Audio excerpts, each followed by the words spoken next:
السلام عليكم ورحمة الله وبركاته. أهلا بكم أصدقائي. اوعى رمضان ينسيكي خزين التوم. الوقت ده هو الوقت المناسب لخزين التوم. طيب نخزن التوم ازاي ونشتري التوم ازاي؟ مبدئيا في نوعين اتنين من التوم موجودين في السوق. اول نوع اللي هو التوم البلدي اللي حضرتك شايفاه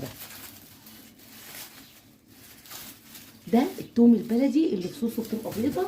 عايزه اوريكي الفصوص بتاعت التوم، هي دي.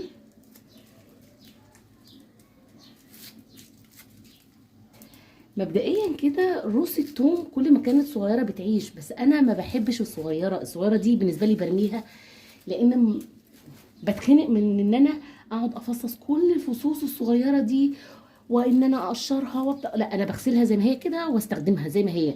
لكن التوم ده انا بحبه لان الفصوص بتاعته كبيره، فبتساعد ان انا يتقشر بسهوله وترمي فصوص توم كتير.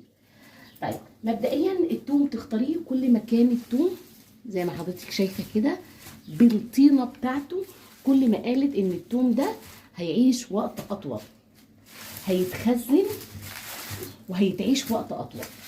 طيب النوع التاني اللي موجود النوع ده اللي هو النوع الاحمر. دي فصوص، دي روس توم حمراء. عايزه اوريكي برضو واحده منها. الاحمر ده مدته في الاطاله انه يعيش بتكون اكتر واكبر من الابيض صلاحيته بتبقى قليله او عمر الافتراضي بيبقى قليل، يعني بيفضى بسهوله. ده الاحمر فصوص هو ما يختلفش عنه الا انه فصوصه كبيره، ريحته بتبقى قويه شويه عن البلدي بالشكل ده. طبعا هاتي، انا بحب اجيب الاتنين وبحب اخزن الاتنين، الابيض والاحمر ده. انت طبعا حضرتك ممكن تجيبي النوع اللي انت بتحبيه والنوع اللي انت بتفضليه. نفس النظام مع الابيض، كل ما كان بالطينه بتاعته كل ما قالت ان صلاحيته في اطاله عمره ان هو يقعد وقت اطول بتكون اكتر بالشكل ده. طيب بتختلف او بتنقسم الاقاويل لقسمين اتنين، ناس بتخزنه في الفريزر وناس بتخزنه بره الفريزر. الطريقه اللي انت بتحبيها جربيها. انا عن نفسي ما بحبش ابدا طريقه الفريزر، يعني حضرتك لو عملتي بسهوله سيرج على النت وشفتي تفريز التوم في قلب الفريزر بيبقى فيه اضرار قد ايه، هتلاقي اضرار كبيره جدا.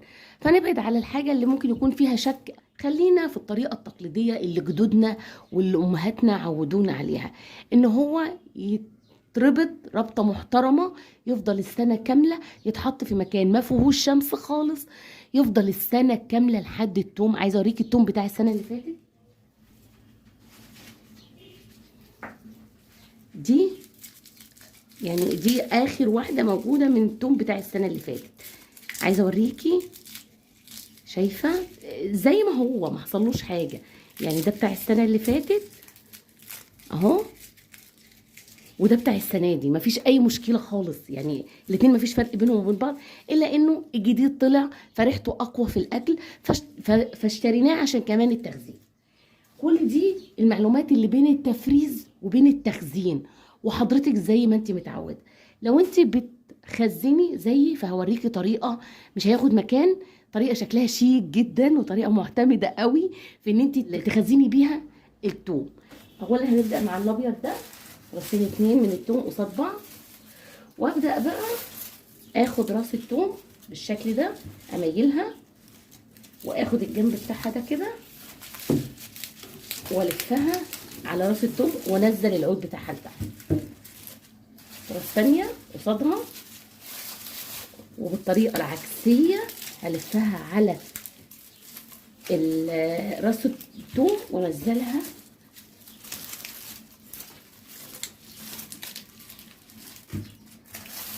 هتفضلي حضرتك بقى ماشيه على الطريقه دي لحد لما تخلصي كميه الثوم المتاحه عند حضرتك. لو انت عندك كميه 20 كيلو من الثوم هتخلصيها بمنتهى السهوله. حضرتك عايزه اوريكي بشكل اوضح. تومه اهي، العرش بتاع التومه باخده كده وبلفه على الراس بتاعت التوم وبنزل بيه بقيه العود كله بالشكل ده، ما بتاخدش مكان، واحده عكسها او واحده قصادها، والف العنقود بتاع التوم واجيبه من فوق راس التوم وانزله تحت كده.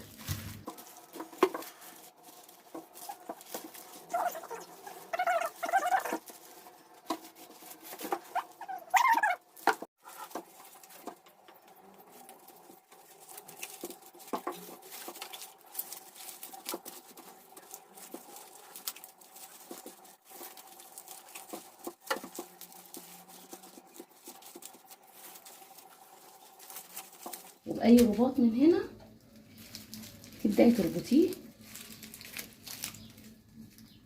وبالشكل ده.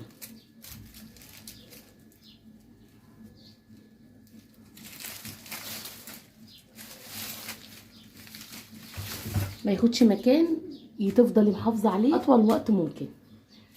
تبدأي تعلقيه في مكان يكون الشمس مش بتجيه أطول وقت، يعني مثلا مكان يكون الشمس موجودة فيه من 5 المغرب لحد ما تروح، ما يكونش الشمس كلها متسلطة على المكان اللي انت حاطة فيه التوم، تكون الشمس الباردة، الشمس بتاعت الصبح أو الشمس بتاعت آخر النهار. تعلقيه يفضل سنه كامله، وزي ما حضرتك وريتك التوم بتاع السنه اللي فاتت شكله عامل ازاي، لان انا بخزنه بالطريقه دي. عايزه اقول لك الفيديو كان سهل جدا، ويا رب اكون قدمت لك معلومه بسيطه، واستودعكم الله واشوفكم في فيديو تاني جديد.